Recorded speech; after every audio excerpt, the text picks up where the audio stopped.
অবশেষে 92 বছরের অপেক্ষার অবসান। 1934 সালে বিশ্বকাপ খেলা শুরু করা মিশর এবারই প্রথম নিশ্চিত করল নকআউট পর্ব। ইরানের সাথে 1-1 গোলে ড্র করে মোহাম্মদ সালাহর দল। এই ড্রয়ে 5 পয়েন্ট নিয়ে গোল ব্যবধানে গ্রুপ রানার্স আপ হয়েছে মিশর। রাউন্ড অফ 32-এ তাদের প্রতিপক্ষ হবে গ্রুপ ডি এর রানার্স আপ অস্ট্রেলিয়া। ম্যাচের প্রথমার্ধের শুরুতে মাহমুদ সাবের গোল করে এগিয়ে দিয়েছিলেন মিশরকে, কিন্তু 9 মিনিট পরেই গোল শোধ করে দেন ইরানের রামিন রেজাইন। এদিকে 3 ড্রয়ে 3 পয়েন্ট নিয়ে নকআউট পর্বে ওঠার লড়াইয়ে নিজেদের টিকিয়ে রেখেছে ইরান। সেরা 8 তৃতীয় দলের একটি হিসেবে শেষ 32-এ জায়গা পেতে অপেক্ষায় থাকতে হবে এশিয়ান দলটিকে।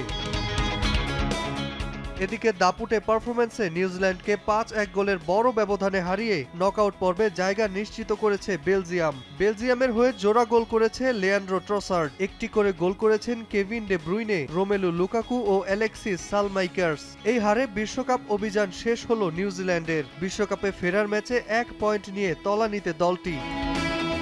নাজমুল হাসান পুলক, সময় সংবাদ।